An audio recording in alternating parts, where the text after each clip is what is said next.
Just lay on the bench, don't you? You've been resting all day, I'm sure. No, but I know this 2:30 slot as well. So while, since we're so light in numbers in here, is everyone familiar with everyone else? Let's take a few minutes and do a real simple introduction, a self-introduction. So go ahead and tell them who you are. I'm Nicole. I'm in the music department. Presenting. And I'm presenting. Okay. And this is David. Go ahead. I'm Dave Rickles. I'm also in the music department, and I'll be presenting after Nicole. And then introduce yourselves, please. I'm Judy Huntley. I'm in the history department. Children's history. And literacy, education. Denise, social work. Great. Yes. So real quickly, the four of you who are here, what about this session seemed interesting to you? What is it you're looking to get out of this session? I have social work students out in the field, so listening to David's work is so interesting to me to kind of follow. So I know that. I have quite the skill set that Nicole's students have come, but it's just interesting to see what different things to think about, how to assess in the classroom as well. Very good. I have student teachers. I had 17 this last year, so anything to make it more manageable. Good. Anything, Jill? Just experience with public history students, being at sites and museums and working. That's it. Good. And finally? Kind of on the same side, same line as. Okay. Take it away. So a lot of what I've been presenting this week are ways of interacting and communicating with students and now assessing students using this tool. I do think people are quite nervous when they see music. They're like, that is not going to work for me. And I have a feeling about that. But each presentation, as you'll see, I make an opportunity for us to discuss the other ways that you can use some of these tools to assess in your own fields. And yesterday we had this great discussion at the 2:30 with some other educators about the simplicity of video, audio, and photography that the iPad allows us to do in terms of working with students and assessing them. And so that's mostly what I'm going to be talking about today in assessment. So I'll just tell you a little bit about what I've been able to do in the classroom with the iPad. Mostly what I do is sound-based, and the students really struggle to practice what we do in class because it's in real time. So what I do in my office after class is I record all of their sound files for homework. And they have other places where they can access this homework through their online link to the text or at the piano themselves, but really I'm able to individualize it and style it just as I am in class. So they have a little extension, and they can pause it, they can rewind it, they can interact with the sound, and it allows them to continue practicing outside of class. They then bring that work back into class for the next class period, and we grade it on the board together. So we can talk about what they've heard. I can predict mistakes. I can look at the class and know, okay, that student usually doesn't struggle with rhythm. I'm going to have them put the rhythm up because I bet you they had a mistake. Or this person's really strong in melodic dictation and I want them to put it up correctly. So, and I can gauge them pretty well. And then we talk through the homework as a group. And that's the traditional aspect of it, really, is just putting it on the board. So I'm able to meet the students' needs, have an extension of our work in the classroom outside. And I've done this both with everybody having mobile devices and only me having a mobile device. So because I've now worked on this for 3 semesters, I have that difference. And I was concerned because before my students had the iPad, they could just record anything they needed to help them at home. Well, now I was in control of that, and I still was able to disseminate all work to them through a recording app and Dropbox. Okay. So this is the little app icon for audio memos. To me, it works the best because it saves the sound file either as a WAV or an MP3, so it's most easily shared. And the cheap version, or the light version, of course, is free, and I think this one is $1.99.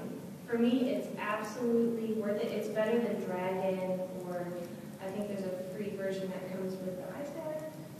It's a little blue icon. Oh, what's that called? It has a little blue microphone. I think it's on the iPhone. But It's like Siri, not iPhone. I have it right here. I can't, and it's It waiting. is, it's on the, it's after you get the software upgrade, it comes on the Correct. chapter window. That one does not send these late.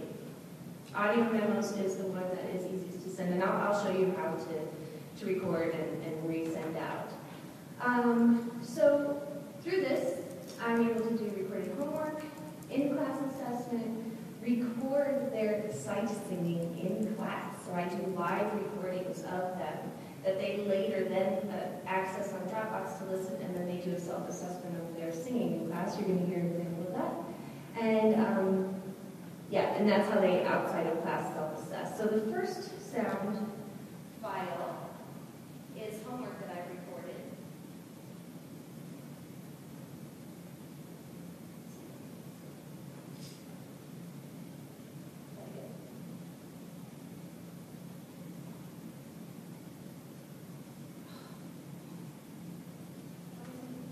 Because we're sitting here watching. Is the audio cable plugged? there you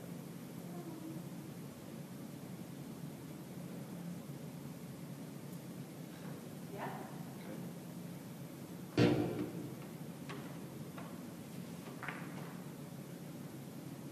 It looked like you turned up the volume now. Try pressing play again.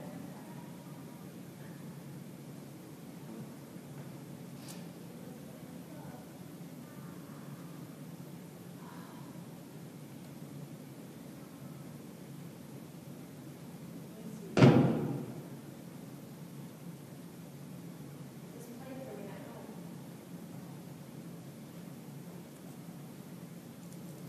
Nobody has a, The helpers. And your volume on the computer is up?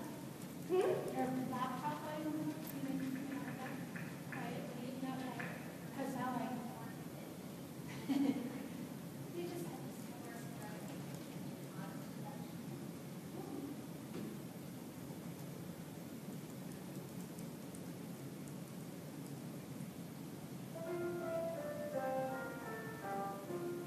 That's okay.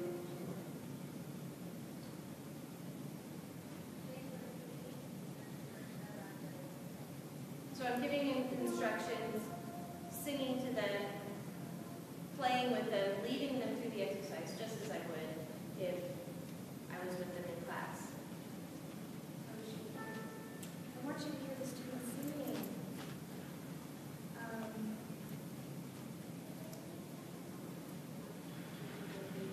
Do you have the jack to your speaker phone now? It's supposed to be plugged in.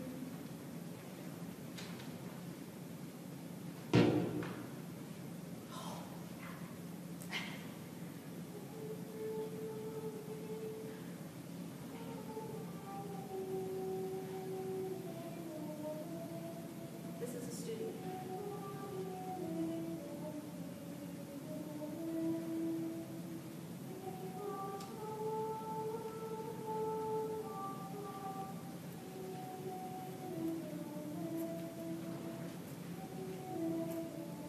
And then we always clap. So, perhaps I could. That student, so what happens in that assignment, the other ones are manufactured by myself. I can actually create the assignment based on weaknesses and strengths in the class. This is an assignment that they all have to prepare for. I pick a name out of the bag, and they have to solo sing. And so the only thing different from when I was in college is that the professor is now recording them live, and they have to go back and listen to it. using the same rubric as I do in the class, grading them. So those are two ways that I use the audio memos. It's just capturing the moment and then being able to use it either to study and interact with or to do self-assessment. Audio memos is great, as are some of these other apps that you've learned, that they have an interface. When you go to send, you can either go straight to email or you can send it to an app and upload. And audio memos and Dropbox interface very well together. I will show you in a minute when I unplug and change over to my iPad how that works. Of course, there's Blackboard. Maybe not so much assessment, but feedback. If everybody in the class has an iPad and you open up a discussion board, you can use it like a 3-minute paper. If you've been in the CTL, okay, write down one thing that you did well, one thing that you struggled with. And you can have that open discussion board. You don't have to collect all the cards, and by the time they leave, you have it all filled. People can go back and read it. You don't have to go in and type it in. So I found that that was very helpful with the Blackboard Mobile Learn app. Let me just show you, just very, very quickly, how this works. Hopefully this will switch over. Great. So I have obviously all of my apps in one little area. And audio memos, I prefer it on the side, because then I can see how things work. So what I had done is I just made it a test for homework. Oh. You might be able to hear it.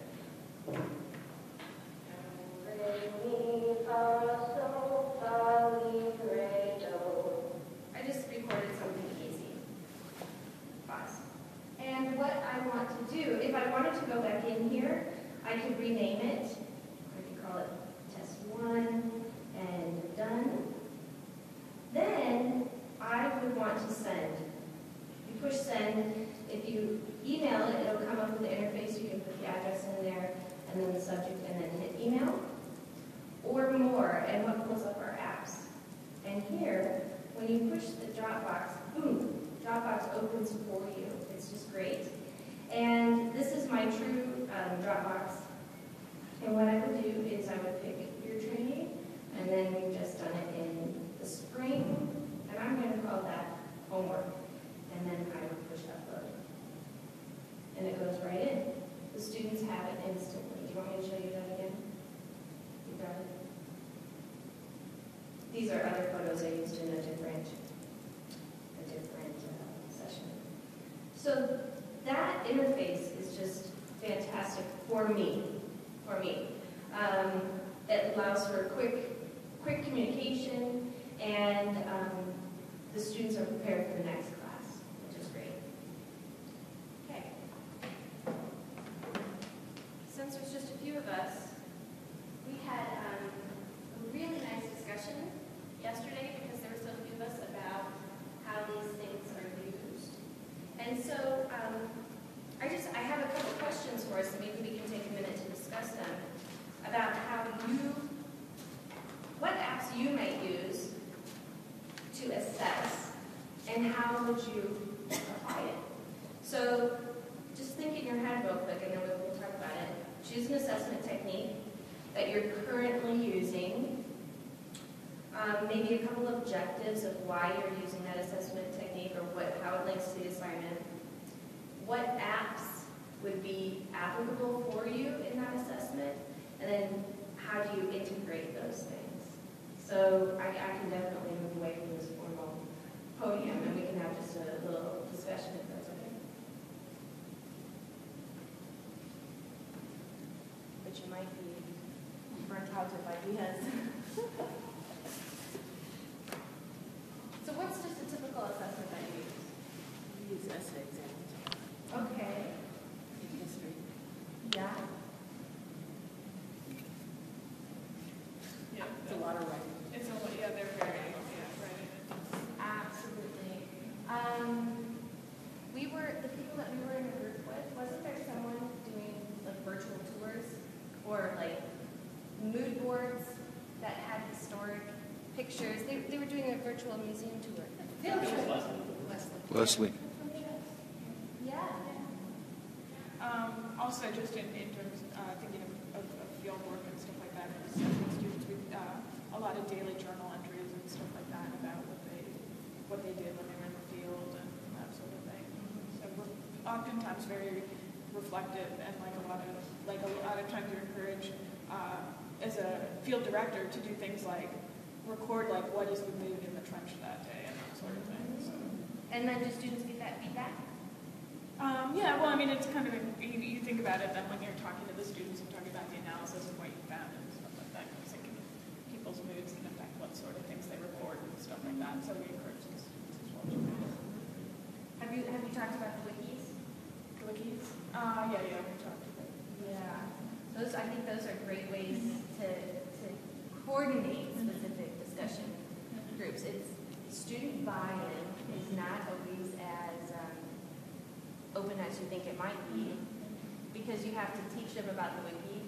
They may have never used it, and then you're expecting them to write on it. So it takes a full semester for people to kind of get comfortable with those things.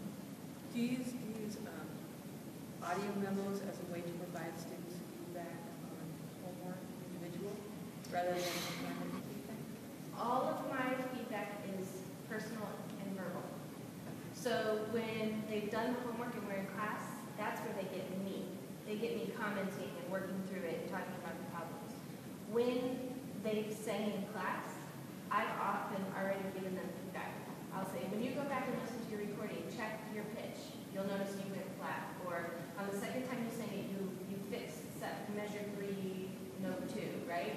And then they can go back and check that, and then they understand. So I give them that guidance, and then they send me back a grade. Is there a way to use audio memos? I've never used that software to provide individual student feedback instead of handwriting. You would record it and email it to them or something like that. Yeah. So you're going to be like the doctor? Yeah, exactly. You know, let's say you're in the background, or you're in your car getting ready to drive away, right? And you've just observed, and you just want to say those thoughts that are in your head. Sarah, you did a great job looking at this. Next time, let's focus on X, Y, and Z. Here's the major bullet points. I'm going to write you up a paragraph review when I get back to the office. Send it off. Boom. You could do that, and I'm just kind of brainstorming here. I was going to talk about this today, but one of the things I do with my student teachers in the field is I'm out and I'm observing them, and I use Evernote, and I'll either attach their lesson plan or take a picture of their lesson plan and attach that into this one Evernote. I take my notes, and when I'm done, I email it to them and their mentor teacher. I could also include audio of them teaching or audio of me after the fact, and it's all packaged together. Evernote's really good at that. Well, and I'm thinking along those lines, because I debrief with my student teachers after the lesson, and so it's just, here's another layer to listen to. Part of. One of the things that I do with my pre-service teachers, they have a really hard time with phonological awareness. One was just the concept of it. I don't know why, but it's very tricky for them.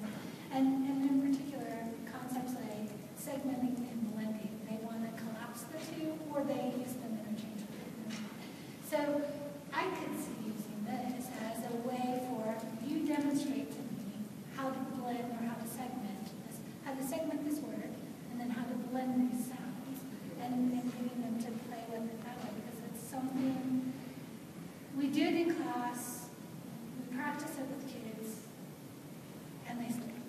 Well, and you could give them an assignment, upload it onto Blackboard. These are your words to segment and blend. Record them on audio memos and upload them in this folder. Pick someone else from the class and give them feedback.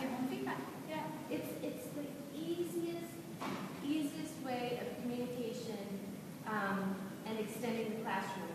And they can do it. This has been my selling point for so long.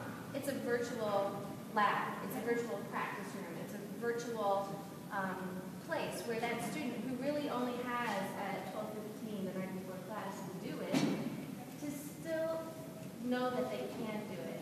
They can't get to the physical lab, but they have the lab for themselves.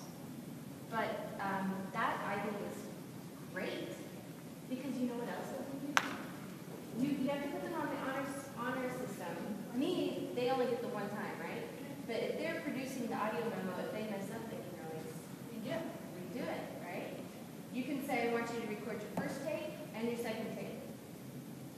Because then they're assessing as they go, because they'll have to re-listen to it and then send it to the client. Well, it would also help with, because there's so many difficulties in recording children. So audio now is way easier than video or picture. So this is a way of doing that as well. Actually capturing live samples and then going back and analyzing this. Did they get all of the sounds? Did they not? And I'm sure you have a rubric that right. Same here. It's in the syllabus. The students know exactly where to do it. You don't have to go over that again. Exactly. Because you've already practiced it in class. They know what to do. I think that's great. I just really don't know. What else? What else? Do you have anything? No.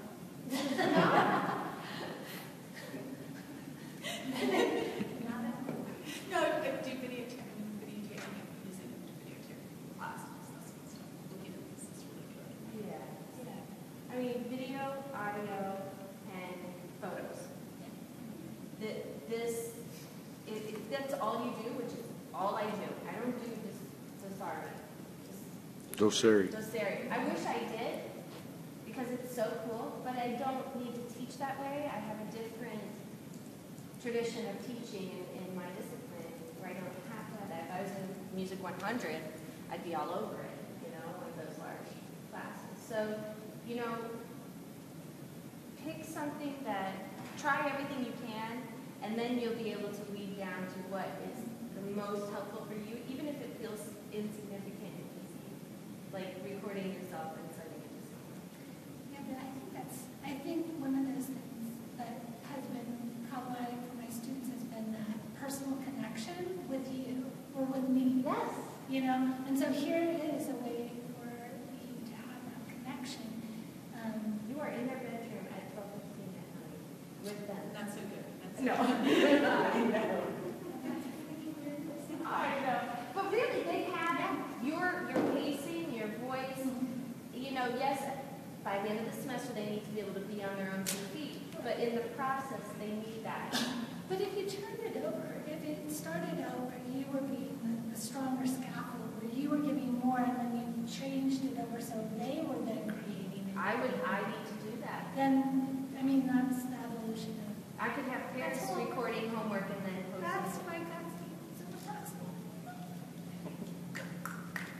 What is Doceri? I just, Oh, you're not. I haven't been You don't exposed to been it. to the. Oh, my No, God. It is. That's awesome. When we all watch this podcast. Oh, please. We're going to hear that. So, Sam Matson, who is in geosciences. Yes. He uses his iPad as a remote control for his computer, which interfaces to this big screen where if he touches it, his finger movement is shown on the screen, and he can highlight and save pictures, and it's completely interactive. He can take the iPad and give it to a student and say, point to where Idaho City is on the map. They point to it, and the whole class sees it. It is science fiction. It's amazing. It's amazing. Well, it makes your iPad the console, right? That's right. And it's interactive and it's savable. And you can upload stuff before class for them to review. You can save what you've just done in class for them to review later. It is amazing. Yeah, and if you get a chance to meet Sam, I don't know if he's presenting again. Not again. Whenever they get this up. Yeah, look for his name on this website if you want to learn more about it. He's great. I'm sure he would be happy to talk with you and help you troubleshoot a little bit, because I think he and Mikkel are Mikkel is the other one who's a big, They're linguistics, pros. if you want to get another contact. Yeah, the two of them are amazing at what they can do. We all know about it at Academic Technologies too, and can take you to the point where they don't have to teach you everything. We can get you to a point and then you can talk to them about how you use it. Thank you. Yeah. So that's it. My last slide is just the beginning slide. So any questions? We've kind of had a nice discussion. Good.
had to set my desktop background to just a plain black background, because no matter what I put up there, it would cause chaos when the students came into my room. And I was teaching music, I get a new group of students every 30 minutes, right? So all the second graders were coming in, they used to have this beach scene, and they'd be like, SpongeBob! And it'd be 5 minutes of, you know. Anyway. It had nothing to do with SpongeBob, it was just one of those beach scenes that come from the windows. Anyway, again, my name is David Rickles. I'm also in the music department, and I'm a professor of music education, so I work with students who are training, resource teacher training programs. And I'm going to talk to you today about two different projects, and I'm going to start by highlighting what that is. Really, this is related to assessing students in field settings, because that's a lot of what I do. We work throughout our program, starting in about the sophomore year and then culminating with student teaching. Our students have a variety of field experiences, and so assessing students in the field, especially in semi-supervised or unsupervised field settings, that was something where I thought mobile technology could help out. So the two projects that I'm going to sort of synthesize information from the presentation today. The first one was my project in the first mLearning Scholars Group. This would be a year ago, so spring 2011. The course was called MUS 230. This is our Foundations of Music Education course. It's in the spring of the sophomore year for our students on a 4-year plan. This would be their 4th semester, and they've completed most of their basic musicianship courses. They've started to take some introductory techniques courses, but this is the first real teacher prep course that they take. So it's where they first start to encounter K-12 school field experiences. In that class, as part of this project, we used an iPod Touch device. Every student received an iPod Touch. I had one too. And that was important because in 2011, this was prior to the introduction of the iPad 2. So the iPad 1 didn't have cameras, and that was important because we wanted it to be media rich. So we were using an iPod Touch, which had camera, audio record, video record, stills, everything. So we were doing that. The second project was also part of the mLearning 2 group, which just concluded this spring. And I did a project with my student teachers in the field. So if the MUS 230 class was the beginning of their encounter with field experience, student teaching is the end. So these would be different groups of students. There was actually one student that was in both because she was doing a post-bac certification. Normally these classes would be 2 years apart, so I actually saw different groups of students except for one person who coincidentally was in both. And with this project, we had iPad 2 devices. This would be the spring that the iPad 3 came out, so it's almost like we're always a little bit behind. But we had the iPad 2, which has the camera now and has all of those kind of features, so we had that device. So what I was really interested in was asking the question of how these devices can facilitate more authentic assessment of their learning in the field. In the MUS 230 class, they're being sent out several times a semester to observe in K-12 schools that have been approved by me. The teachers know they're coming, they have to sign up in advance, but I'm not there with them. They go out and they do these observations and then report back to me, traditionally using a written report. With student teaching, they're out in the field the entire time. I mean, they're working a teaching schedule. They're never on campus, except for we do have these seminars we bring them back every other week for an hour, not a lot. They're out there in the schools the entire time. We go out to observe them live and in person 6 times a semester. We use student teachers because their K-12 certification have to do 8 weeks at a primary, 8 weeks at a secondary, so they get 3 formal observations at each site. But that's not a lot compared to how much they're out there.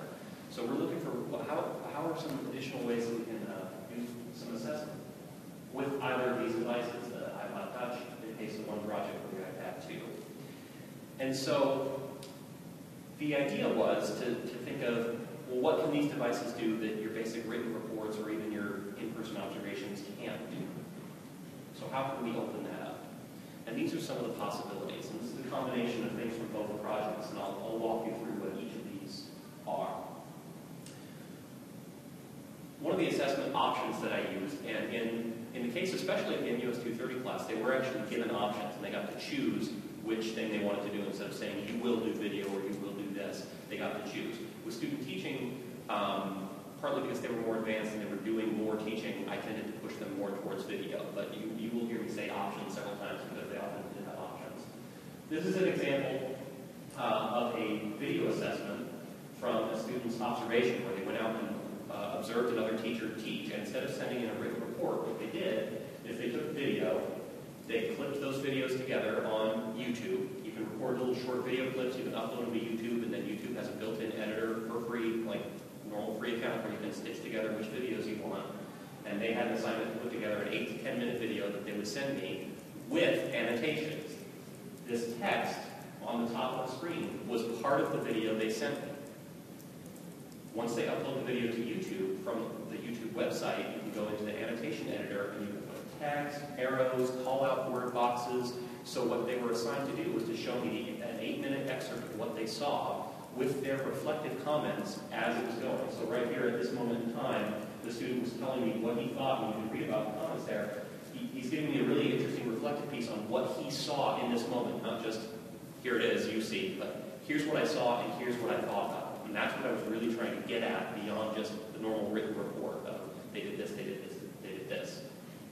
And is this going up on YouTube, so it's not private, or? It is private. It's what's called unlisted mode. Okay. So they put it on YouTube, and unlisted is sort of like the Google setting anyone with a link, meaning that no one can find it except when you have that exact random bunch of letters link. So they sent me that link to this final product. So this is where it does make some people uncomfortable when we're working in K-12 settings. And so as I work things out with the IRB and with the schools we were working with, this was a level that everybody was comfortable with. The students recorded their videos. There is a private mode in YouTube if you want to need an additional level of security where you can share videos only to certain other people's YouTube account. We were okay with the unlisted level because you can't get it any other way. They send the link right to me, and then I can access it. Now, for purposes of anything else, like video recording, I don't know how it is in other areas of education, but we use video recording in our classroom a lot. That's something our K-12 school partners are used to. You just have to be careful what happens with that video. And so essentially the protocol for this was that just like always, the video is not going beyond your classroom and my classroom. This is not for public consumption. And part of my IRB protocol is that for the screenshots like this, there's a reason I'm not showing you the full video. For a screenshot like this, you'll notice I've pixelated out any faces you can see. And you'll see that throughout my presentation. So for the research side of it, the identities have been obscured. But within our class, that's part of our learning environment that's accepted in the field. I'm glad you asked that because everybody always does and want to know about that. And YouTube has gotten better about that over the years, I think, in terms of giving you more options for things you don't want the entire world to see. So this is an example, as I said, of a video assignment, and this is just a screen grab from it. And you don't necessarily need to read this. The link to my Prezi is on the website for this session if you want to take a look in more detail later. But this is basically the short blurb for the assignment that I gave them. This is what they were asked to do. And then this is what they would turn in. This is just one example, and I saw a lot of really good ones. And honestly, it gave me a window into what my students were seeing in the field that in some cases I'd never seen before. Some of the teachers, especially at this observation stage, these are teachers that I may have never met in person, but they're on our list. There's several of us in the department, and each of us kind of nominates teachers who were okay with our students going out to observe. So some of them I was seeing in the classroom for the first time myself, and I just thought that was pretty darn cool, to where I can assess what they're seeing and see it for myself. Another video-based option is what I call video critique. This was more with my student teaching group in my 2.0 project. And essentially what the students would do is they would make a video of themselves teaching and then post it to YouTube. I would compile the links from, let's say I had 5 student teachers this semester. I would compile the 5 links of their unlisted videos. They have to send them to me. That's the only way anybody can see them. And then I take those 5 and send them back to all of the 5 student teachers. Then they go to YouTube, and the commenting features still work in unlisted mode. So many of us are familiar with the Friday video of Rebecca Black, who got 1.8 million dislikes on YouTube and a whole bunch of really nasty comments. Well, that same technology can be put to better uses.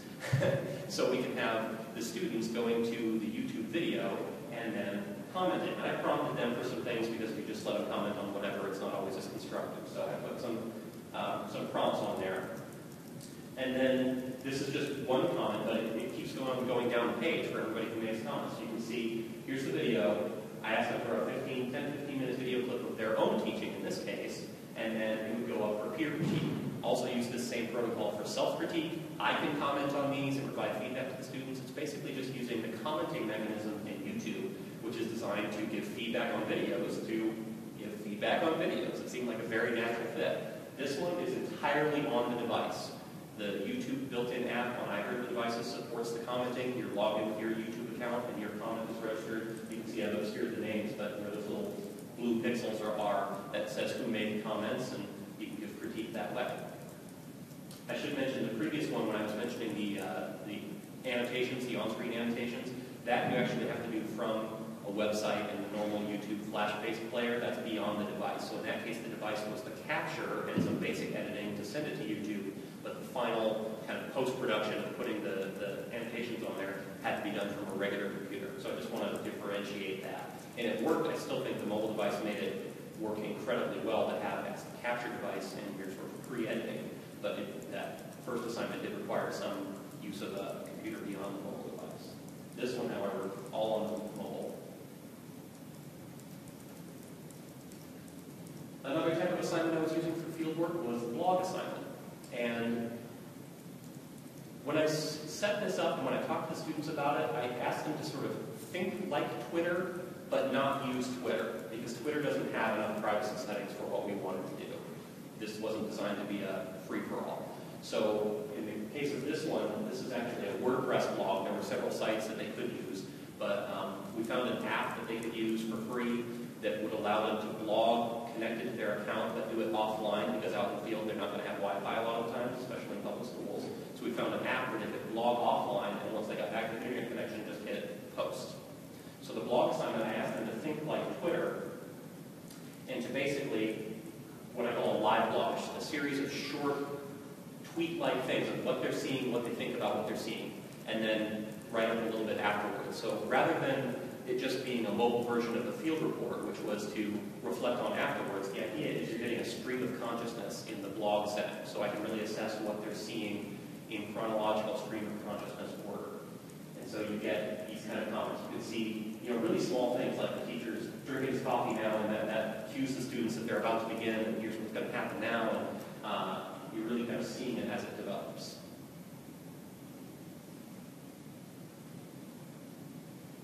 Another option, this one, the last one was mainly geared towards observations, right, because you're blogging on someone else's teaching. I haven't done this, but something that's occurred to me since I've done these projects is that a lot of the times my student teachers will be observing their mentor teacher teach, and they can be using these same assessments in that setting too. But mainly, so far, I've used it in the first class, the introductory experience class. This one was really popular for observations as well, and using the device as a camera and just simply putting together a slideshow. In this case, this was a PowerPoint file. Could be Keynote, could be Prezi, could be Google presentations out of Google Docs. I opened it up to everything, and each of those products has varying degrees of compatibility for doing this off the mobile device. They could do it entirely on the mobile device. Some of them chose to use the pictures, send them to their computer, and then do it, but this one you could actually do it a lot of different ways. Basically, they would put together pictures, and much like the video, they would annotate it with their reflective comments. Here's what I saw, here's what I thought about it. I was trying to go for those two things. And as I said, I tried to put some pretty specific parameters. I want to see 15 to 20 pictures, and I want to do this with it. Captions and graphics, and I gave them examples of all of these at the beginnings of the semester. In all cases, either with the student teaching group or the other group, I would give them an example of a video that I had made, or a picture that I made, or a blog that I made, and say, this is what it should look like when you're done. But here, this one I thought was a great example. It's saying, Mr. So-and-so had to do this, and here's an arrow, and doing that right there. This is what I saw, and this was neat, and I want to remember to do that when I'm teaching. It's very specific, it's very real, it's very authentic. I can see what they're doing. Here's just another example. Again, this was a teacher that I'd never been in her classroom before, but I know her, and it was so neat. It was like, oh wow, I'm so glad I got to see that strategy happening.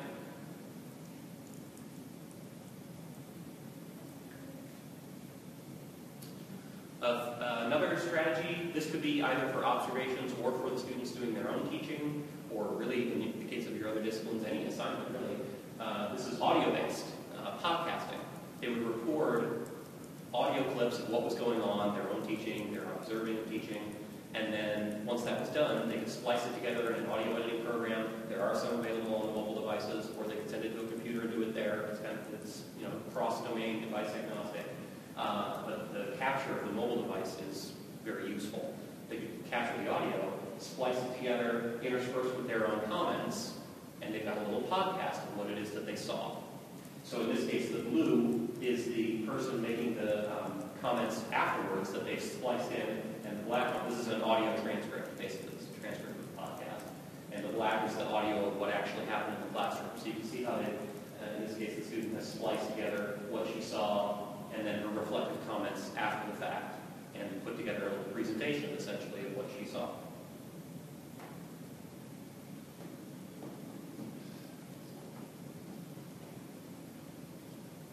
And that's the instructions they were given, basically.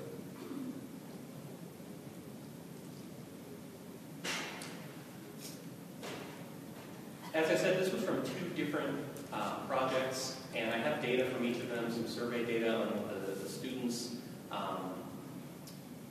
have felt about using these devices, some kind of content analysis on the artifacts that they turned in. But today I was mainly just focusing on the actual strategies that I used, but I'm certainly happy to talk to you about the data anymore. It was interesting, and as I get to the impressions, I'll try and highlight some of what they told me. Beginning with what I thought the benefits were from this approach, and I think most of them were evident.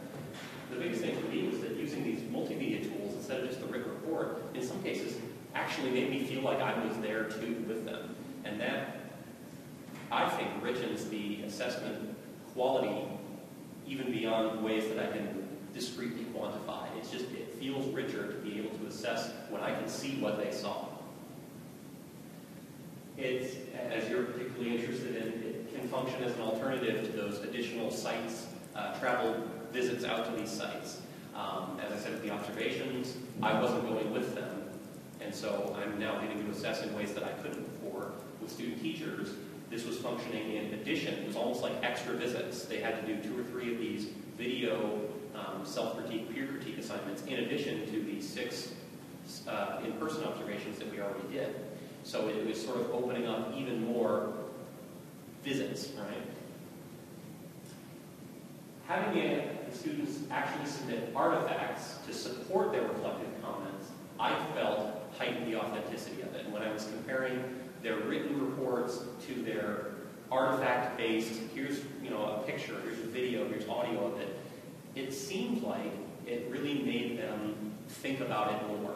Instead of just the, all right, here I saw this and this is what I think I should write about it. They actually had something in their hands that they could take back to think about, to heighten their reflection on it.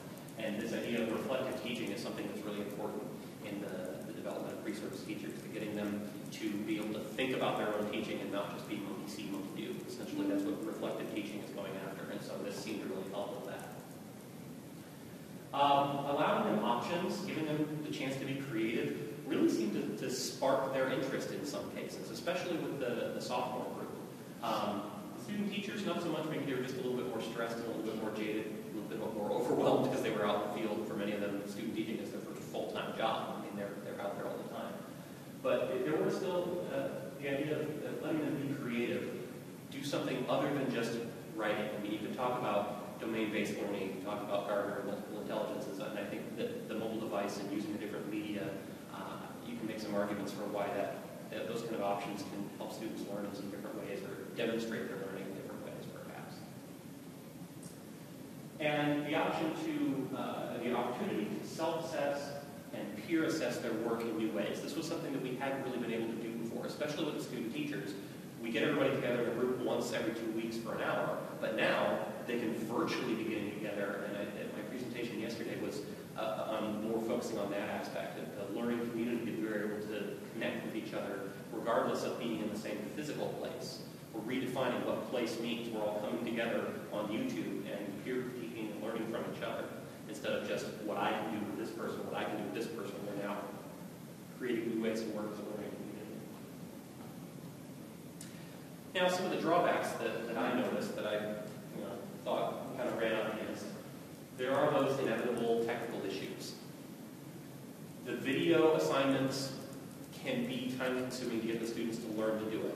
Once they learn it, it can be really useful. In the case of the student teachers, I actually had them, we've actually done for several semesters, 2 of our seminar days are set aside for video, which traditionally has meant that they bring in, the tape that they made or the DVD that they made out of their school, or if it's some weird format, they just bring the whole camera in with the tape in it and they plug it in. Well, now we have these devices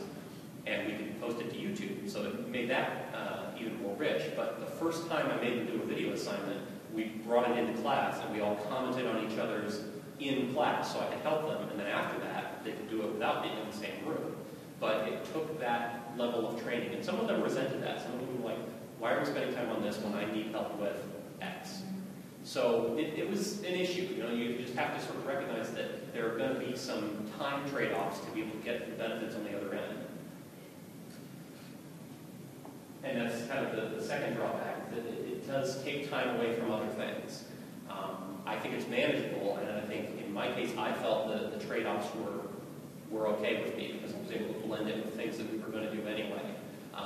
But it is, you know, there's sometimes trade-offs. One thing that I found interesting is that if I asked them for a 10-minute video in place of an assignment that I used to be able to read in 3 minutes, now I've got a problem on my end times however many assignments, right?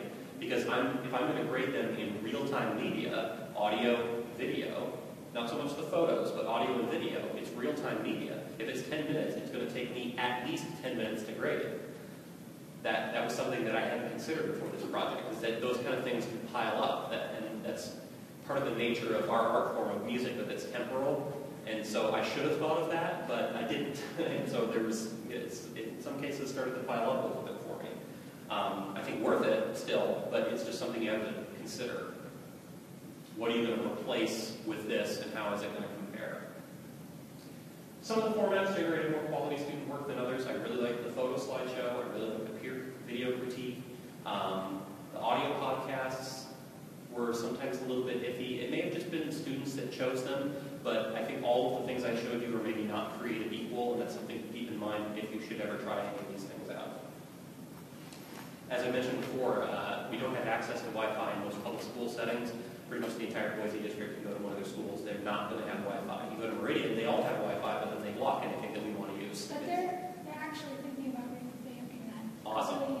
Except they're probably still going to block most of the things that I would Well, want to use. but look, I mean, if I just had access to email, Yeah. you know, I mean, that would have been Right. helpful. And it is very local, you know, because school districts and any other sites that you may deal with. I know I keep mentioning schools, and not all of you are working in schools, but any site is going to be able to make their own rules for how things work with access to internet, what you can access, and one of the things we constantly deal with in schools is either no access at all or limited access. The district I taught in Arizona before I came here, you couldn't even access email. I mean, they blocked everything.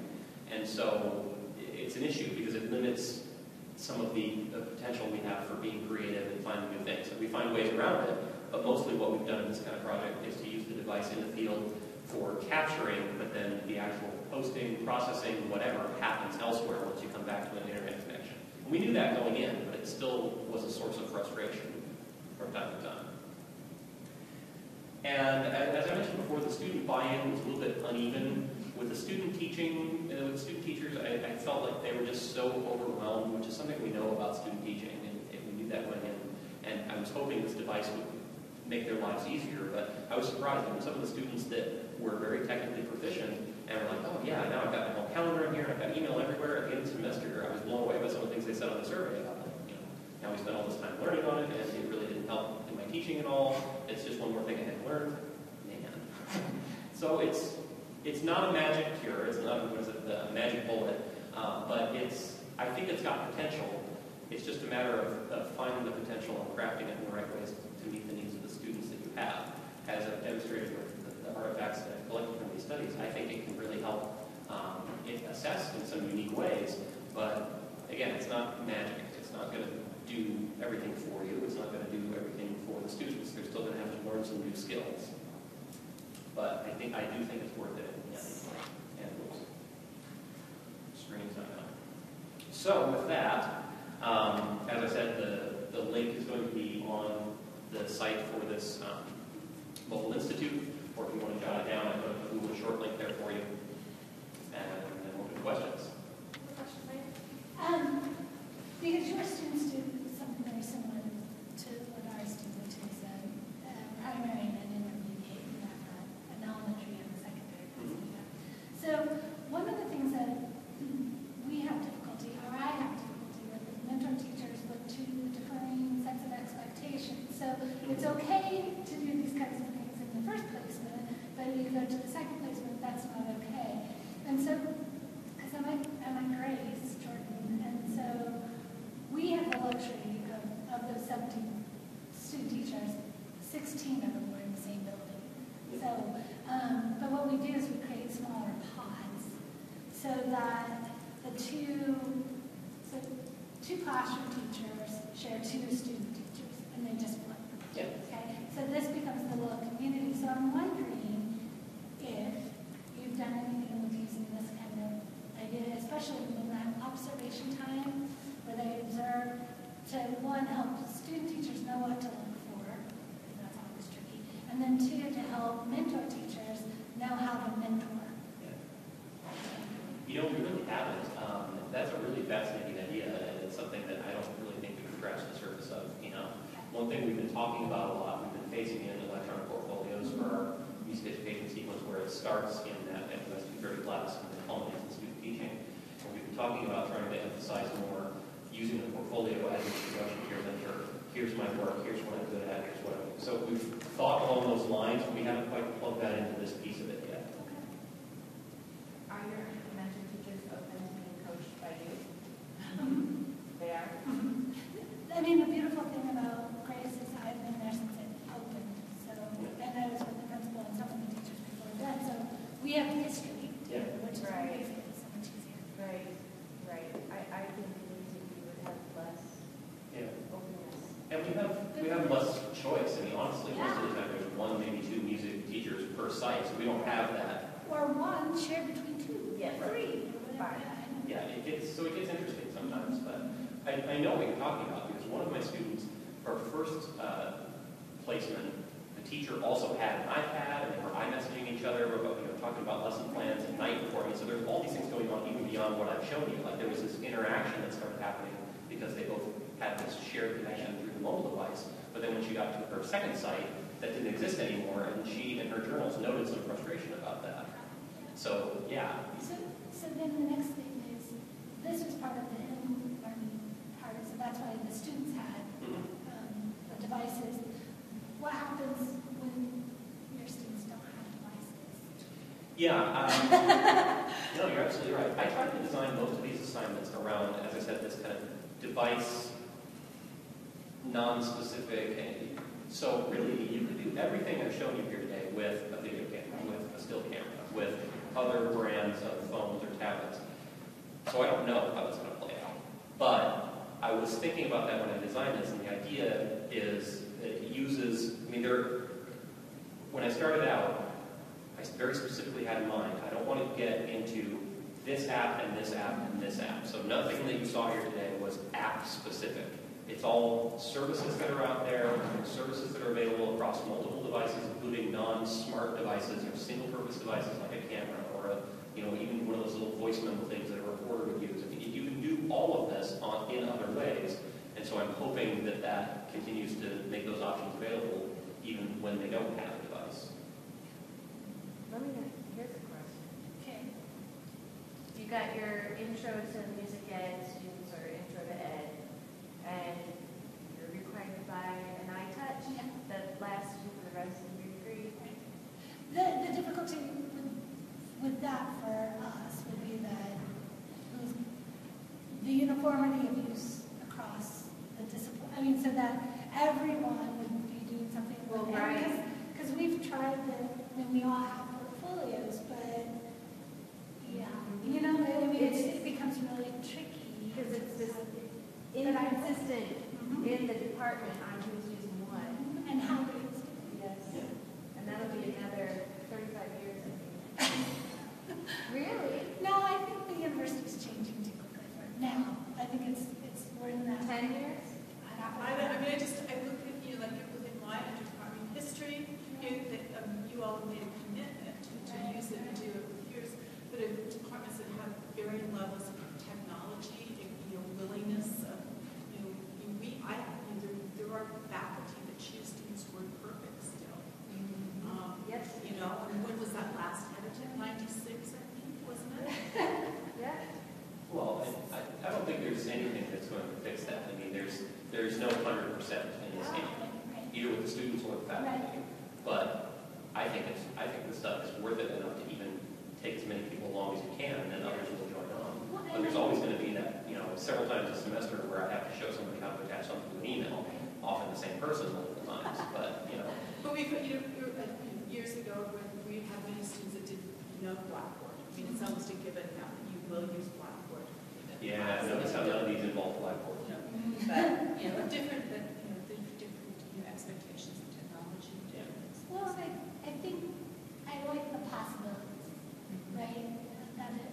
Because one of the difficult things has been in education is that closed door mentality. I go in, I close my door, I do my thing, and be damned whatever else is going on around me. This is actually really helping to create that much more of a collaborative environment.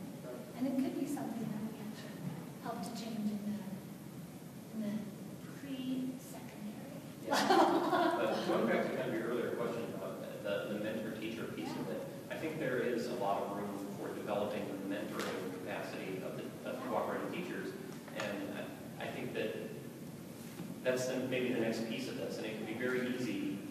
For me, like I have the KISS principle, right? Keep it simple, and also not biting off too much. But in the next project, I think it would be very easy in a situation like this to start earlier with, okay, well, why don't you capture a video of your mentor teacher teaching the first week you're there, where you're not doing very much teaching. Capture a video of what they're doing, and let's share that back with the class. And let's all analyze, let's all learn from everyone's mentors and peer critique on that. I mean, the same strategies are there, and they can be applied in a lot of ways that we just haven't tried yet. Well, and that's exactly what, because I have a meeting Tuesday with the mentor teachers for next year and the professional year students next year. So I'm like, okay, day one, I mean, like, we're going to start the top discussion. I think I'm going to, I don't know what I do this weekend, but getting it up and going prior to knowing that these are the expectations for the year. So I think, I just was interested to see. Yeah, this piece was focused mainly on the students, but I think that's definitely a direction this can go. Any other questions or discussions or ideas about applying these strategies in other ways? I want to hear a quick history-wise. Because I don't know what you do discipline-wise to, have expectations of your students and how could they use this kind of stuff. I'm like a kindergartner in the group. Less books and apply. You've used it more than I have. Leslie really.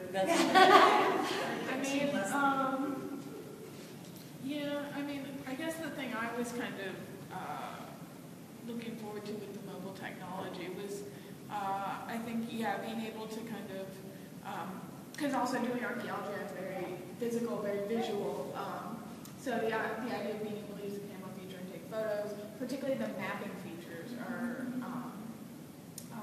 very good. The one thing I've been disappointed about the iPad though is that it doesn't have very good sketch feature, illustration features in terms of doing any type of technical drawing. But yeah, I think there was a couple years ago, one of the big projects in Pompeii, they switched entirely to using iPads, which beyond the ethical problems of them completely ditching paper, it was problematic. But I think that there's a lot of potential for using it in the field and particularly for students for keeping things like excavation journals and being able to integrate images, illustrations, daily logs and that sort of thing all there. I think there's a lot of potential for that. I would like to try we have MA students in MHR, so public history and then our academic track. On the academic track, I'd like to try having those guys put together ebooks. Okay. And then with the MHR, create like those little scantrons where they put their thing up, and you could walk into a museum and see the museum's closed. Okay. Like I sit on the board of the Black History Museum, maybe. Right. So it's closed. So kids can go up, right? School kids do that, and an exhibit comes through, and it can talk to them, and how our students put those things together. And you can update exhibits, you can keep them. Well, and one of the things that, like the Smithsonian, I think almost all major museums now have the virtual field trips. Yeah, because one of the things that's really problematic for rural schools is access. So how do you get access to the artifacts if you don't live in the metropolitan area, which cracks me up that this is it. But, you know what I mean? So, and that goes with cultural stuff in terms of like musical performances, art, everything. I've Skyped students' lessons who live in Blackfoot who can't have access to teachers. It's not ideal, there's a time lag, but because of living in Idaho and my recruitment efforts, I've had to use technology to communicate with students. Yeah. So if you all create them, send me the links or let me know somehow, let us know so I can start sending little kids your way. I mean, that would be so cool for students, a project for them to do, virtual museum tours. Yeah, creating those. So That's right. cool. Yeah. I mean, so cool. I don't know, I mean, I feel funny bringing this up, but I was recently interviewed on Channel 6 2 weeks ago, and Channel 2 several weeks before that, about the work I'm doing with mobile learning. And a project like that, I'm telling you, I can pick you up with the marketing department, and they would love it to see how we're using the mobile devices with university students and how you're able to bring the arts to rural, and you could get a grant for that, especially if you geared it towards rural Idaho. Money is right there. Well, any age. Okay. And the story. Boom. But it's not just rural Idaho, it's rural America. Yes. The majority of our country is Yes. rural education, Yes. and that's the problem that's being lost. Because talking about place-based education and what that means in a rural context, and then trying to get access. So it's kind of cool. That is a big project. Okay. That's, yeah. Yeah. Because that's the problem I face too, because all the stuff I do with ancient history and archaeology, so all my stuff is overseas. And so most students obviously aren't ever going to be able to have the opportunity to visit over there. And then the other thing that I'm talking with somebody down at University of Arkansas about is digitizing, because there's been this project in Pompeii that I've worked on that did 14 years of excavation and has yet to publish it. And when it is published, though, it's going to be these huge, volumes that are going to be for specialists and for library archives. And so what we want to do, they have this really cool digital camera that can take like 3D images of objects and that sort of thing, and it can tell you all sorts of information about, the depth of it, if you're talking about pottery, like the thickness of the wall, stuff that specialists would want. But at the same time, yes, exactly. Yes. But at the same time, it gives a really pretty image. And so what we kind of want to do is talk about setting up a website that would be both something aimed at scholars, so like we'd organize the artifacts and stuff in a logical way, like put what was found together. But at the same time, it would be something that would be visually really kind of cool and just something that a lay person, somebody who's not a specialist might be interested in wandering. Jason Herbeck. He's in French. He has created a scholar website for his major research. So it has the footing of scholar academics, yet a very user-friendly and informative type thing. And you should talk to him about, because I think that's the way, especially with Google Scholar. I mean, you can find legitimate, real great things that when I was in graduate school I had no access to even. And so I think that both of you have majorly cool projects. You can have that project as a grant, you can have your museum thing as a grant, you're using mobile devices. Boom. I like how you just gave her the project. Cool. This is your project. Yeah. Well, and there's this whole thing, and I forget the name of it, so I'm going to do an injustice right now, but Appalachian storytelling, basically. And so what it is, it's a virtual museum, and they're telling stories, and so it's audio clips and pictures and interviews with the ladies, and I mean, it's just amazing, this site. And so if there were a way of not only creating the sites, but then interrelating and interconnecting all of that. Oregon Trail. Yeah. Which is like my favorite thing in the world. It's the coolest thing. You can touch it, you can walk on it, you can walk on it for miles and, feel it. Yeah. It's very cool. And the thing that is amazing amazing, like seeing your slides with the students reflecting on the pictures and the little arrows. The students, if you involve the students, they are going to see things that that aren't even in your head, and you think you've got a lot in your head, and you know what you want, and then all of a sudden they come out with this beautiful perspective, you know, because they're using that too, but they see it through a different lens. Well, and positionality too, Yes. right? So Yeah. I am a native of this space, and then I am not, so how I look at it is very different, because I look at Oregon Trail and I'm like, I mean, I love it. Good for you. I live right by it, on it. I can walk to it, see the little placards, and I have two like little historians that live at my house. And I just am like this. Yeah. You know? And they can tell me everything. Like, yeah. Yeah, I love it. My husband makes fun. But I mean, because you can like, just think about it. It is just I so like the cool. shifts. I could have so much fun with that. Yeah. Yeah. Cool, thanks. That's really helpful. Yeah, because then it's more personal. And then what's going to happen is you're going to find that device and gravitate towards the things that make what you're doing magnified, right? My applications are narrow, and I use them for very specific things, but they magnify what I do in the class. And that, I think that's why the university kind of gravitated towards having me do these little stories on the news, and the news was interested in that. And thank goodness they didn't slant it like the education and technology issues that are in K-12 right now. You know, I really made sure that they kept it into, I'm teaching, and this is how I'm using the technology. I'm not replacing, which is important. I think as faculty in the state that we are mindful of that. Not just, I don't think it's, I mean, it's a national movement, actually. So it's the idea that a thing can be created to do it better. And it's artificial intelligence. I mean, it's a beautiful story. So that's all it is. The idea is that you always need a facilitator, a knower, a doer. That person that's guiding the expedition. It's an expeditionary kind of concept. So, but that also means that the vision of what it means to be a professor, what it means to be a teacher, what it means to be a learner, those whole things change and shift. Together not shift. Boise State's, I think, what did you say, we're on the second wave of mobile learning in the nation?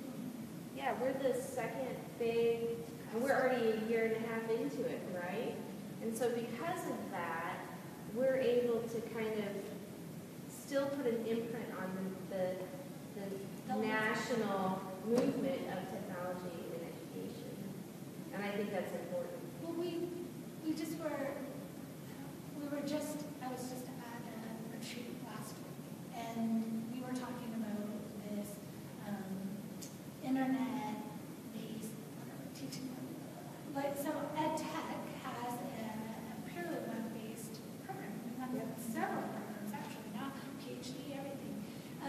And so is that something that we can do? Probably not. We've missed that boat because it's sat the market at the international, national level. It's fairly saturated. But can you still make an imprint at a local, regional level?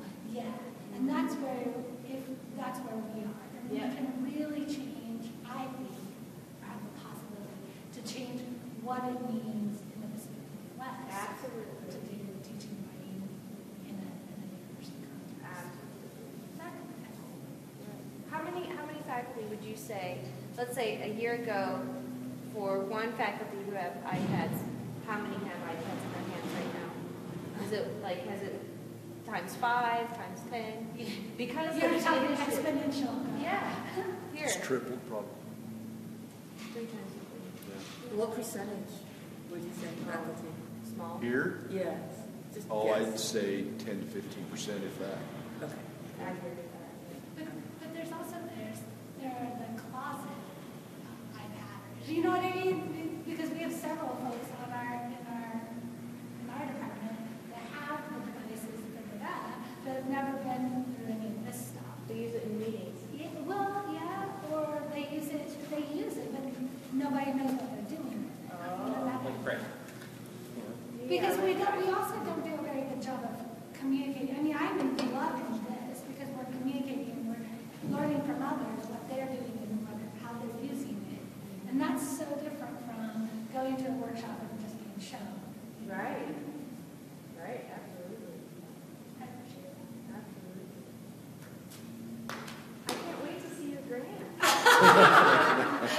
Well, I thought you were giving it to me. She is starting to I think it's done. It's a done deal. That's how you have to think. Yeah, I'm not used to that, so I appreciate it. And I was just thinking about the rural Iowa. I hadn't actually thought about that. I just thought about the fact that you get this Idaho Black History Museum. Yeah. It doesn't have any money or staff to keep open very often, so people could go to it. But if I could put that little scan thingies on their website, a school in rural Iowa could print off the scan, and then the little kids could go to it, and they could get exhibits, and we could have people who lived through Jim Crow in Idaho and could be talking about it. They could see their You faces. see them talking. Yeah. Yeah, We have a series of exhibits that they could click on and have faces. Do you know and that there's pictures. a huge, well, back when Jazz was writing up and they had all the, what are those houses called? Where the blues, kind of blues houses, but Oh, yeah. speakeasies. Yeah, speakeasies, Yeah, right. okay, and there's a couple African-American jazz artists who are like, in Seattle. There's a huge hub in Seattle, huge hub in Portland, and then Gene Harris is part of that. And so, I mean, he's gone, but there's, in terms of Black history, there's speakeasy hubs. There's a museum in Seattle, Black History Museum. Amazing. I don't know. It's an old school, I think. I wasn't there. Was it CMS conference? Were you with there? But I mean, so Yeah. you can start with like the Black history, but you can also do the Basque. I mean, that dying language, dying culture, you know, We've got there's a potential. bunch of students. Yeah. So I mean, there's lots of like little big projects. Arts and Humanities Institute. Yeah. You apply, and then the following year, you're an AHI scholar doing this. They'll give you a little money, then you get more money, blah, blah, blah. Humongous. That is integrated totally. The Spencer Foundation, we not just did a call, I just got it today, for $40,000 or less grant for improving teaching and learning. I mean, Latin history is one of it. So, go look. Thank you. Wow, great tip. You know what? I don't have my card here, but I think you need to call them.